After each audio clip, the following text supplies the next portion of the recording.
Bible एक वर्ष में। नमस्कार, आप सबका बाइबल एक वर्ष में स्वागत है। आप सब ने जो कदम उठाया है प्रभु के वचन सुनने के लिए, यह हमारे जीवन के अंधेरों को दूर करेंगे और हमें प्रभु के प्रकाश में चलाएंगे। आज हम उत्पत्ति ग्रंथ का अध्याय 31, 32, संत मती का अध्याय 10 और सुक्ति ग्रंथ का अध्याय 3 का 9 से 12 वचन तक सुनेंगे। प्रभु का वचन सुनने से पहले आइए हम ईश्वर से प्रार्थना करें। हे प्रभु, हम आपका वचन सुनने वाले हैं। हमारे मन की आंखें खोलें और हमें आध्यात्मिक प्रज्ञा दें ताकि हम आपको जान सकें और आपके वचन के अनुसार अपना जीवन जिए। यह हम मांगते हैं आपसे प्रभु यीशु के नाम, आमीन। उत्पत्ति ग्रंथ अध्याय 31, याकूब का पलायन। याकूब को मालूम हुआ कि लबान के पुत्र कहते हैं, याकूब ने हमारे पिता का सब कुछ ले लिया है और हमारे पिता के धन से ही उसने यह सारी संपत्ति पाई है। याकूब को लबान के रुख से मालूम पड़ा कि अब हम दोनों का संबंध पहले जैसा नहीं है। प्रभु ने याकूब से कहा, तुम अपने पुरखों के देश में अपने कुटुंबियों के पास लौट जाओ, मैं तुम्हारे साथ रहूंगा। इसलिए याकूब ने राहेल और लेआ को खेत में जहां उसके झुंड थे बुलवाया और उनसे कहा, मुझे तुम्हारे पिता के रुख से मालूम पड़ता है कि अब हम दोनों के संबंध पहले की तरह नहीं है, परंतु मेरे पिता का ईश्वर मेरे साथ है। तुम लोग खुद जानती हो कि मैंने अपनी पूरी शक्ति से तुम्हारे पिता की सेवा की है। तब भी तुम्हारे पिता ने मुझे धोखा दिया और 10 बार मेरी मजदूरियों को बदल दिया, परंतु ईश्वर की कृपा से वह मुझे हानि ना पहुंचा सका। जब वह कहता था कि चितकबरे बच्चे तुम्हारी मजदूरी होंगे, तो प्रायः सब भेड़ बकरियों को चितकबरे बच्चे ही पैदा होते थे, और जब वह कहता था कि धारीदार बच्चे ही तुम्हारी मजदूरी होंगे, तो प्रायः सब भेड़ बकरियों की धारीदारी बच्चे पैदा होते थे। इस प्रकार ईश्वर ने तुम्हारे पिता से उसके झुंड को लेकर मुझे दे दिया। एक बार जब भेड़ बकरियों के गाभिन होने का समय आया, मैंने स्वप्न देखा कि वे बकरे जो बकरियों से संसर्ग करते थे, चित्तीदार, चितकबरे और धारीदार थे। उस स्वप्न में ईश्वर के दूत ने मुझे पुकारा, याकूब। मैंने जब उत्तर दिया, क्या आज्ञा है, तो उसने कहा, आंखें उठाकर देखो कि वे सभी बकरे जो बकरियों से संसर्ग कर रहे हैं, चित्तीदार, चितकबरे या धारीदार है, और लाबान तुम्हारे साथ जो कुछ कर रहा था वह सब मैंने देख लिया है। मैं वही ईश्वर हूँ जिसने तुमको बेतेल में दर्शन दिए थे, जहाँ तुमने एक पत्थर तेल डालकर प्रतिष्ठित किया था और मेरी मन्नत मानी थी। अब उठो और इस देश से निकलकर अपनी मातृभूमि को लौट जाओ। राहेल और लेआ ने यह कहते हुए उत्तर दिया, हमें तो अपने पिता के यहाँ की संपत्ति का कोई भाग विरासत के रूप में मिलेगा नहीं, वह हमें पराया समझते हैं। उन्होंने तो हमें बेच दिया है और हमारे मूल्य के रूप में जो कुछ मिला उन्होंने उसे स्वयं खर्च किया। वह सारी संपत्ति जिसे ईश्वर ने हमारे पिता से ले ली है, हमारी और हमारे बच्चों की है। इसलिए अब जैसा ईश्वर ने तुमसे कहा है वैसा ही करो। तब याकूब उठा, अपने बच्चों और पत्नियों को ऊंट पर बिठाया और अपने सब पशुओं को अर्थात अपनी सारी संपत्ति और पदाम आराम में प्राप्त किए गए अपने सब पशुओं को हाँक कर अपने पिता इसहाक के पास कानान देश में जाने को तैयार हुआ। लाबान उस समय अपनी भेड़ों का ऊन काटने चला गया था। उस समय राहेल ने अपने पिता के ग्रह देवताओं की मूर्तियां चुरा ली। याकूब ने अरामी लाबान को धोखा दिया और उसे यह नहीं बताया कि वह भागने वाला है। वह अपना सब कुछ लेकर चला गया और फरात नदी पार कर गिलियाद के पर्वतीय प्रदेश की ओर रवाना हो गया।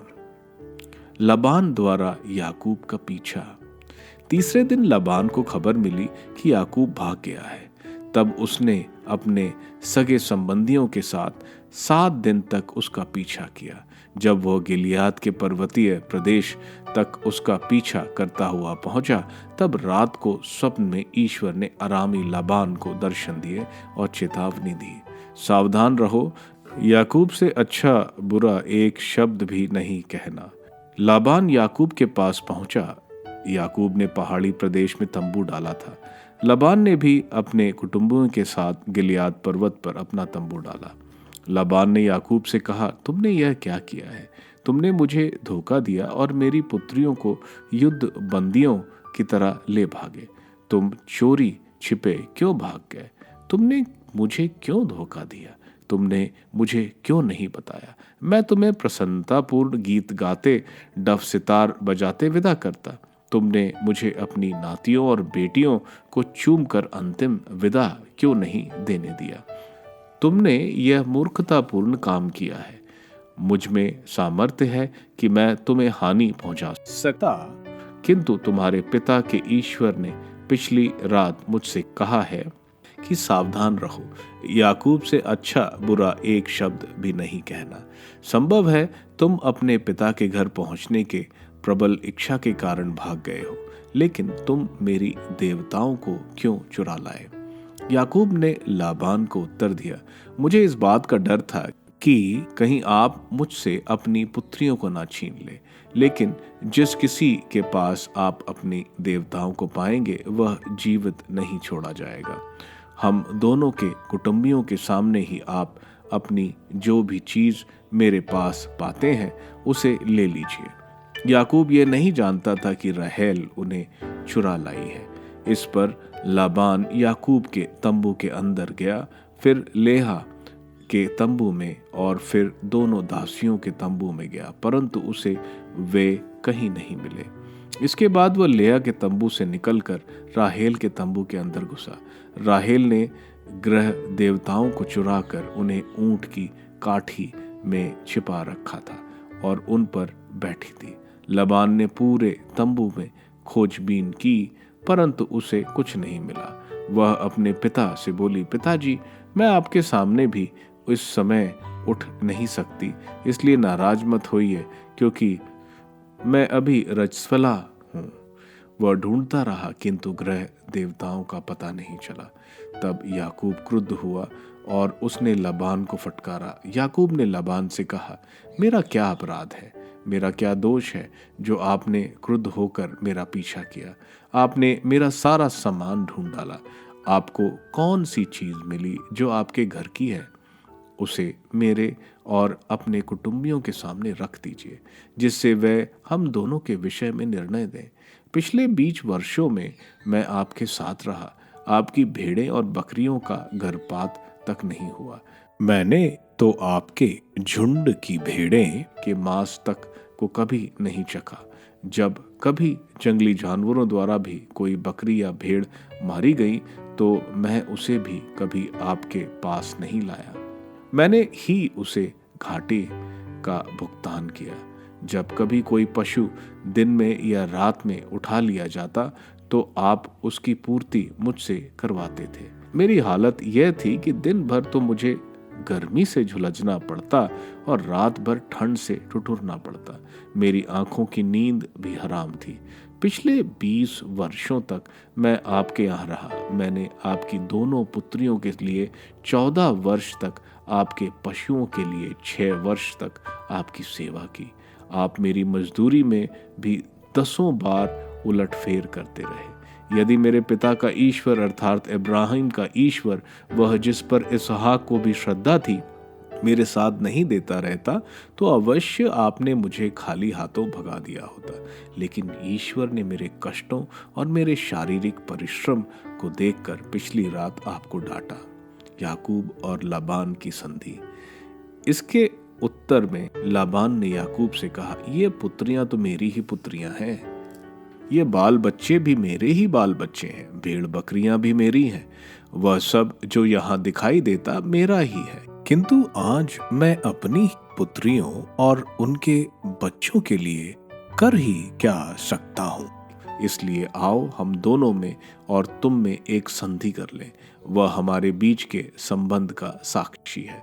तब याकूब ने एक पत्थर लेकर उसे स्मारक के रूप में खड़ा कर दिया। याकूब ने अपने कुटुंबियों से कहा, पत्थरों को जमा करो। उन्होंने पत्थरों को इकट्ठा कर उनका ढेर लगा दिया और पत्थरों के उस ढेर पर बैठकर भोजन किया। लबान ने उसका नाम यगर सहदूता साक्षी का ढेर और याकूब ने गिलियाद साक्षी का ढेर रखा। लबान ने कहा, यह ढेर आज हमारे बीच के संबंध का साक्षी हो।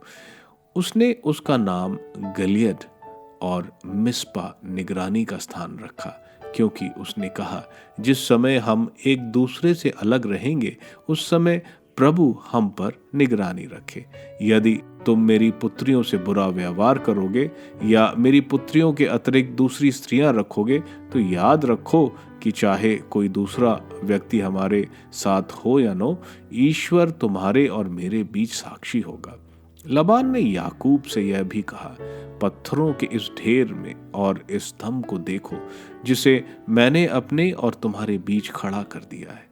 पत्थरों का यह ढेर और यह स्तंभ इस बात का साक्षी हो, तुम्हें हानि पहुंचाने के उद्देश्य से मैं इस स्तंभ को पार कर तुम्हारे पार नहीं आऊंगा, और तुम भी पत्थरों के इस ढेर और स्तंभ को पार कर मुझे हानि पहुंचाने नहीं आओगे।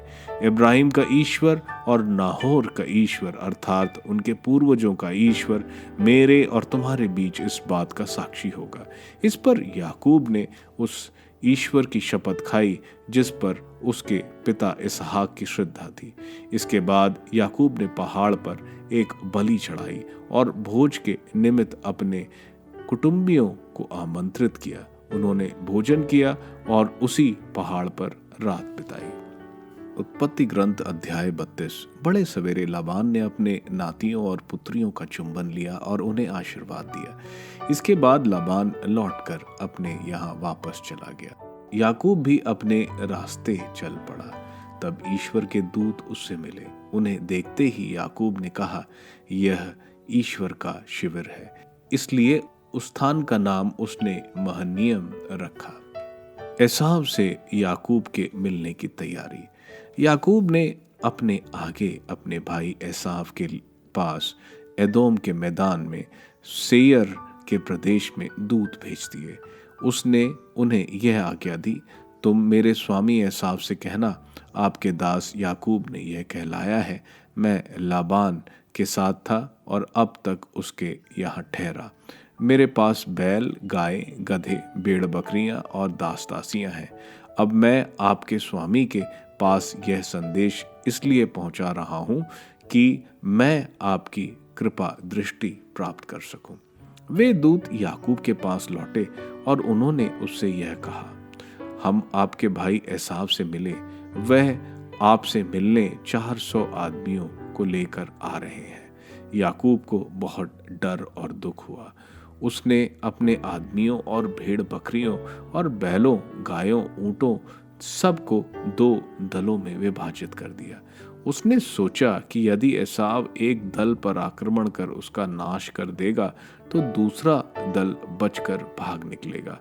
तब याकूब ने प्रार्थना की, प्रभु मेरे पुरखों इब्राहिम के ईश्वर और मेरे पिता इसहाक के ईश्वर, तूने मुझसे कहा था कि तुम अपने देश में अपने कुटुंबियों के पास लौट जाओ, मैं तुम्हारी भलाई करूंगा। तूने अपने इस दास के प्रति जो कृपा और सत्य प्रतिज्ञता का व्यवहार किया उसके योग्य मैं नहीं हूं, क्योंकि मैं तो केवल अपना एक डंडा लेकर यार्दन नदी के पार गया था और अब इन 2 दलों का स्वामी बन गया हूं। कृपया मेरे भाई एसाव से मेरी रक्षा कर, क्योंकि मुझे डर है कि कहीं वह आकर बच्चों सहित माताओं का और हम सब का नाश न कर दे। तूने ही तो वचन दिया था कि मैं तुम्हारी भलाई करूंगा और तुम्हारे वंशजों को समुद्र की रेत कणों की तरह असंख्य बना दूंगा। वह रात को वहीं ठहर गया और उसके पास जो पशुधन था उसने अपने भाई एसाव के लिए यह उपहार अलग कर दिया। 200 बकरियां और 20 बकरे, 200 भेड़ें और 20 मेढ़े, अपने अपने बच्चों के साथ 30 दूध देने वाली ऊँटनियां, 40 गायें और 10 सांड, 20 गधियों और 10 गधे।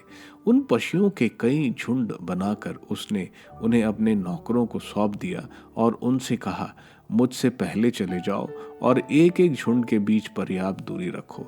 इसके बाद उसने सबसे आगे चलने वाले नौकर को यह आदेश दिया, यदि मेरे भाई एसाव तुमसे मिले और पूछे कि तुम किसके आदमी हो, तुम कहाँ जा रहे हो और तुम्हारे आगे चलने वाले ये पशु किसके हैं, तो इस प्रकार उत्तर देना, ये आपके दास याकूब के हैं। उन्होंने अपने स्वामी एसाव के लिए इनको उपहार के रूप में भेजा है और वे स्वयं भी हमारे पीछे आ रहे हैं। इसी तरह उसने दूसरे, तीसरे और उन सब को जो झुंडों को हाँकने वाले थे आदेश दिया और कहा, जब तुम एसाव से मिलो तो मेरी यही बात एसाव से कहना और यह अवश्य कहना कि देखिए, आपके दास याकूब स्वयं भी हमारे पीछे आ रहे हैं। उसने मन में सोचा कि पहले ही यह उपहार भेजकर मैं उसे शांत करूंगा, इसके बाद मैं उससे मिल लूंगा। हो सकता है कि तब वह मेरा स्वागत करे। इसलिए उसके उपहार की सामग्री उसके पहले ही पहुंचा दी गई। वह स्वयं उस रात को शिविर में रह गया। एक स्वर्गदूत से याकूब का भिड़ंत। याकूब उसी रात को उठा और अपनी 2 पत्नियां, 2 दासियों और 11 पुत्रों के साथ यबोक नामक नदी के उस पार गया। वह उन्हें और अपनी सारी संपत्ति नदी के उस पार ले गया और इस पार अकेला ही रह गया। एक पुरुष भोर तक उसके साथ कुश्ती लड़ता रहा। जब उसने देखा कि वह याकूब को पछाड़ नहीं सका, तो उसने उसकी जांघ की नस पर प्रहार किया और लड़ते लड़ते याकूब की जांघ का जोड़ उखड़ गया। उसने कहा, मुझे जाने दो क्योंकि भोर हो गया है। याकूब ने उत्तर दिया, जब तक तुम मुझे आशीर्वाद नहीं दोगे तब तक मैं तुम्हें नहीं जाने दूंगा। उसने पूछा, तुम्हारा नाम क्या है? उसने उत्तर दिया, मेरा नाम याकूब है। इस पर उसने कहा, अब से तुम याकूब नहीं बल्कि इज़राइल कहलाओगे, क्योंकि तुम ईश्वर और मनुष्यों के साथ लड़कर विजयी हो गए हो। तब याकूब ने पूछा, मुझे अपना नाम बता दो। उसने उत्तर दिया, तुम मेरा नाम क्यों जानना चाहते हो? और उसने वहां याकूब को आशीर्वाद दिया। याकूब ने उस स्थान का नाम पेनुएल रखा, क्योंकि उसने यह कहा, ईश्वर को आमने सामने देखने पर भी मैं जीवित रह गया। जब उसने पेनुएल पार किया तो सूर्य उग रहा था। उस समय से जांघ का जोड़ उखड़ जाने के कारण वह लंगड़ाता रहा। इस कारण इजरायली आज तक जांघ की नस नहीं खाते, क्योंकि उस मनुष्य ने याकूब की उस नस पर प्रहार किया था। संत मत्ती का अध्याय 10। प्रेरितों के नाम। ईसा ने अपने 12 शिष्यों को अपने पास बुलाकर उन्हें अशुद्ध आत्माओं को निकालने तथा हर तरह की बीमारी और दुर्बलता दूर करने का अधिकार प्रदान किया। 12 प्रेरितों के नाम इस प्रकार हैं। पहला सिमोन, जो पेतरुस कहलाता है, और उसका भाई अंद्रुस, जबेदी का पुत्र याकूब और उसका भाई योहन, फिलिप और बार्थोलोमो, थॉमस और नाकेदार मत्ती, अल्फाइस का पुत्र याकूब और थडेयुस, सीमोन कनानी और यूदस इस्कारियोती, जिसने ईसा को पकड़वाया। 12 का प्रेषण। ईसा ने इन 12 को यह आदेश देकर भेजा, अन्य राज्यों के यहाँ मत जाओ और समरिया के नगरों में प्रवेश मत करो, बल्कि इज़राइल के घरों की खोई हुई भेड़ों के यहाँ जाओ। राह चलते ये उपदेश दिया करो, स्वर्ग का राज निकट आ गया है। रोगियों को चंगा करो, मुर्दों को जिलाओ, कोढ़ियों को शुद्ध करो, नरक दूतों को निकालो। तुम्हें मुफ्त में मिला है, मुफ्त में दे दो। अपने फेटे में सोना, चांदी या पैसा नहीं रखो, रास्ते के लिए ना झोली, ना 2 कुर्ते, ना जूते, ना लाठी ले जाओ, क्योंकि मजदूर को भोजन का अधिकार है। किसी नगर या गांव में पहुंचने पर एक सम्मानित व्यक्ति का पता लगा लो और नगर से विदा होने तक उसी के यहां ठहरो। उस घर में प्रवेश करते समय उसे शांति की आशीष दो। यदि वह घर योग्य होगा तो तुम्हारी शांति उस पर उतरेगी। यदि वो घर योग्य नहीं होगा तो तुम्हारी शांति तुम्हारे पास लौट आएगी। यदि कोई तुम्हारा स्वागत ना करे और तुम्हारी बातें ना सुने तो उस घर या उस नगर से निकलने पर अपने पैरों की धूल झाड़ दो। मैं तुमसे यह कहता हूं, न्याय के दिन उस नगर की दशा की अपेक्षा सोदोम और गमोरा की दशा कहीं अधिक सहनीय होगी। भावी संकट। देखो, मैं तुम्हें भेड़ियों के बीच भेड़ों की तरह भेजता हूं, इसलिए सांप की तरह चतुर और कपोत की तरह निष्कपट बनो। मनुष्यों से सावधान रहो, वह तुम्हें अदालतों के हवाले कर देंगे और अपने सभागृहों में तुम्हें कोड़े लगाएंगे। तुम मेरे कारण शासकों और राजाओं के सामने पेश किए जाओगे, जिससे मेरे विषय में तुम उन्हें और गैर यहूदियों को साक्ष्य दे सको। तब वे तुम्हें अदालत के हवाले कर रहे हों तो यह चिंता नहीं करोगे कि हम कैसे बोलेंगे और क्या कहेंगे। समय आने पर तुम्हें बोलने को शब्द दिए जाएंगे, क्योंकि बोलने वाले तुम नहीं हो बल्कि पिता का आत्मा है जो तुम्हारे द्वारा बोलता है। भाई अपने भाई को मृत्यु के हवाले कर देगा और पिता अपने पुत्र को। संतान अपनी माता पिता के विरुद्ध उठ खड़ी होगी और उन्हें मरवा डालेगी। मेरे नाम के कारण सब लोग तुमसे बैर करेंगे, किंतु जो अंत तक धीर बना रहेगा उसे मुक्ति मिलेगी। यदि वह तुम्हारे एक नगर से निकाल देते हैं तो दूसरे नगर भाग जाओ। मैं तुमसे यह कहता हूं, तुम इज़राइल के नगरों का चक्कर पूरा भी नहीं कर पाओगे कि मानव पुत्र आ जाएगा। ना शिष्य गुरु से बड़ा होता है और ना सेवक अपने स्वामी से। शिष्य के लिए अपने गुरु जैसा और सेवक के लिए अपने स्वामी जैसा बन जाना ही बहुत है। यदि लोगों ने घर के स्वामी को बेलजूबल कहा है तो वे उसके घर वालों को क्या नहीं कहेंगे। निर्भीकता से ईसा को स्वीकार करना, इसलिए उनसे नहीं डरो। ऐसा कुछ भी गुप्त नहीं है जो प्रकाश में नहीं लाया जाएगा, और ऐसा कुछ भी छिपा हुआ नहीं है जो प्रकट नहीं किया जाएगा। मैं जो तुमसे अंधेरे में कहता हूं उसे तुम उजाले में सुनाओ। जो तुम्हें फुसफुसाहटों में कहा जाता है उसे तुम पुकार पुकार कर कह दो।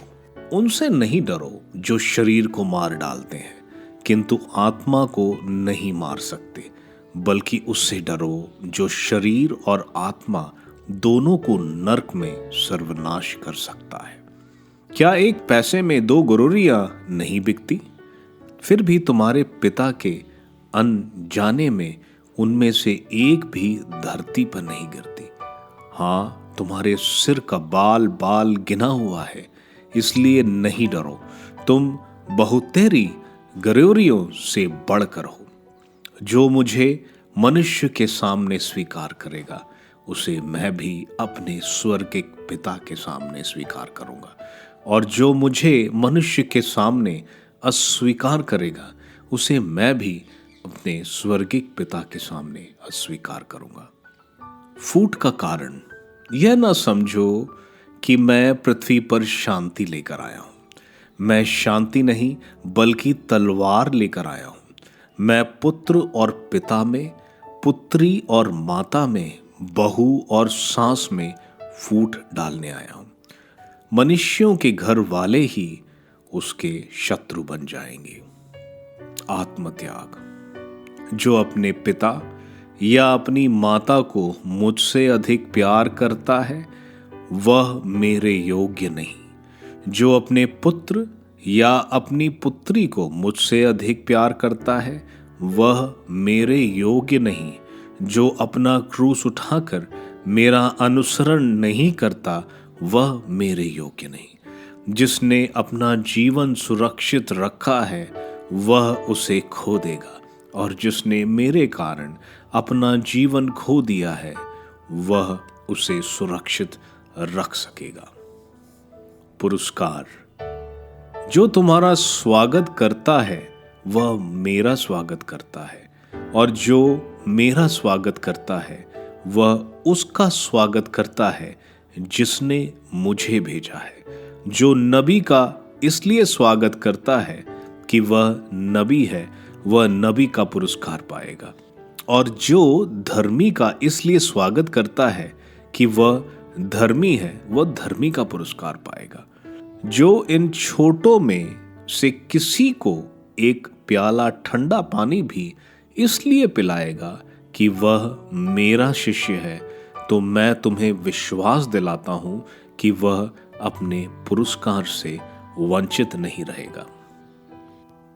सुक्ति ग्रंथ अध्याय 3 वचन 9 से 12। अपनी संपत्ति से प्रभु को सम्मान करो, उसे अपनी उपज का दशांश चढ़ाओ।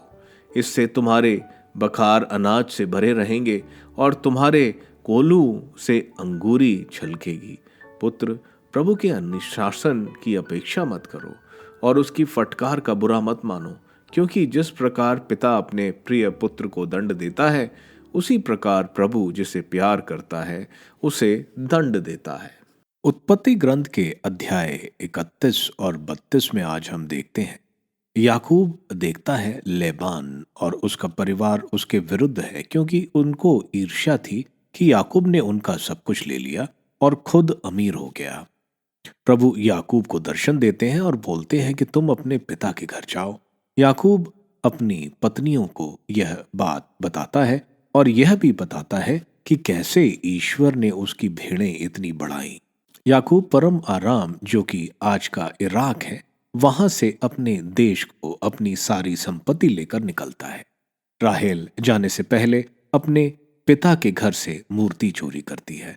लेबान उनका पीछा करता है और ईश्वर लेबान को चेतावनी देते हैं कि तुम याकूब को कुछ नहीं कहोगे।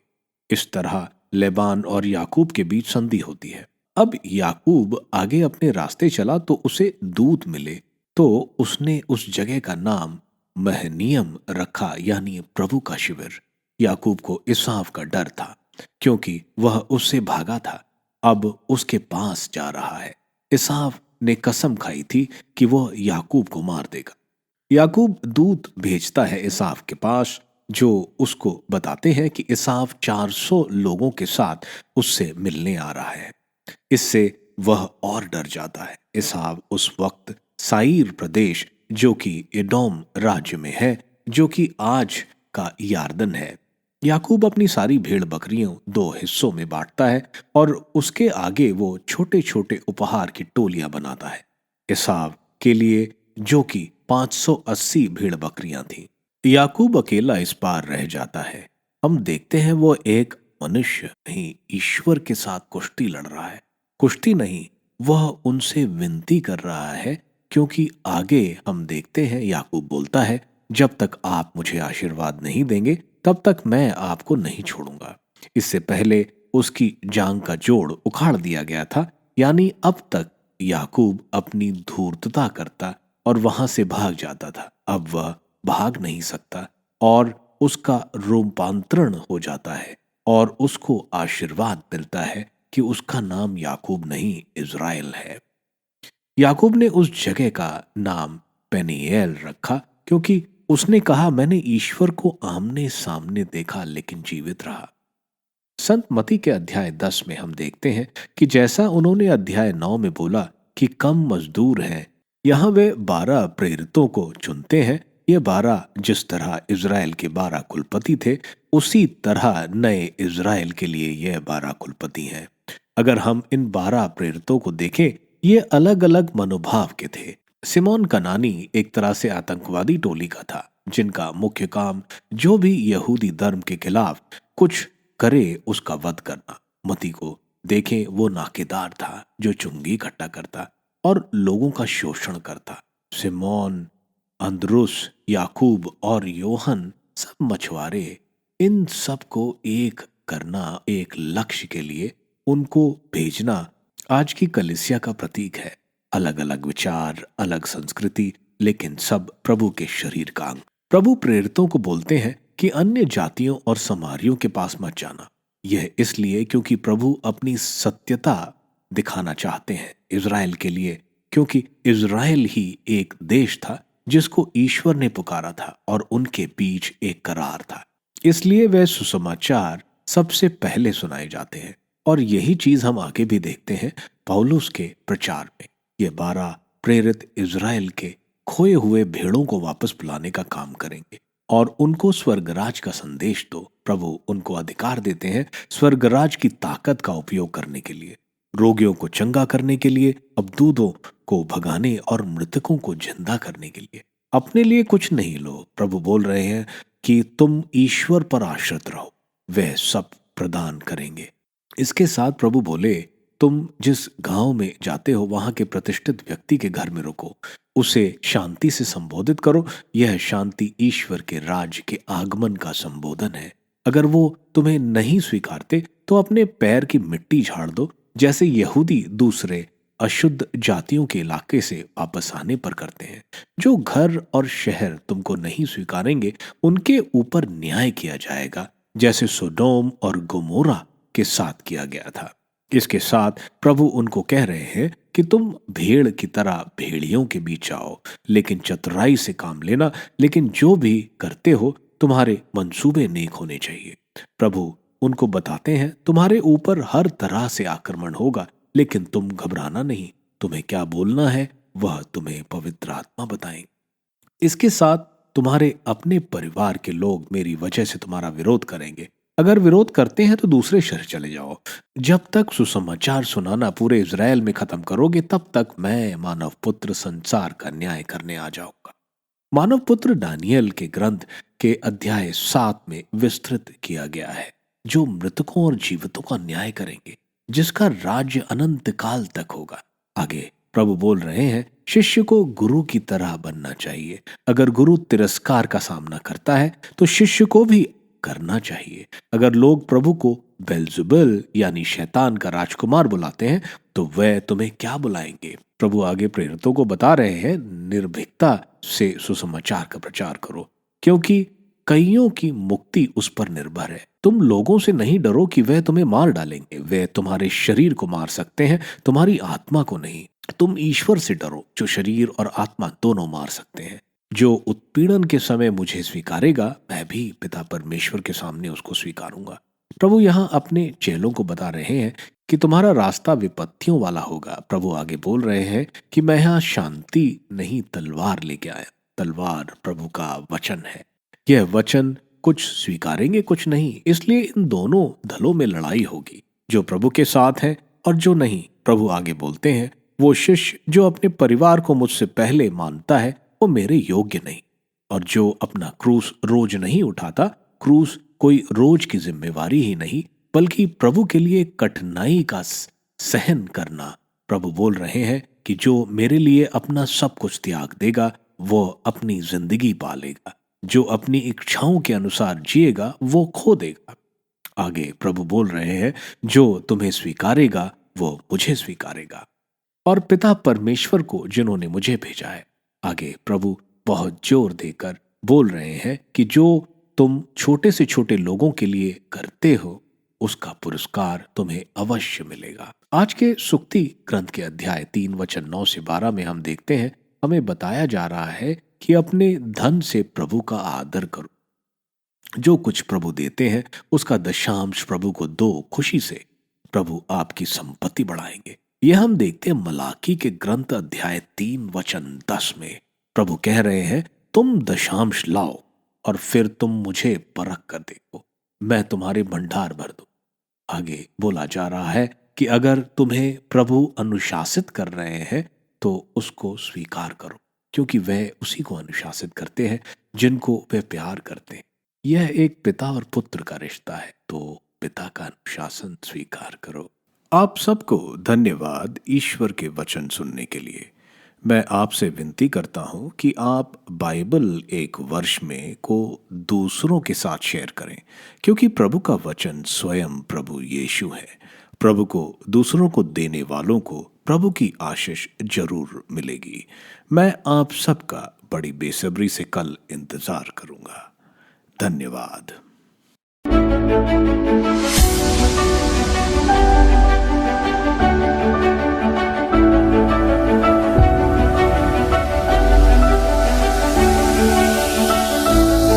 बाइबल एक वर्ष में।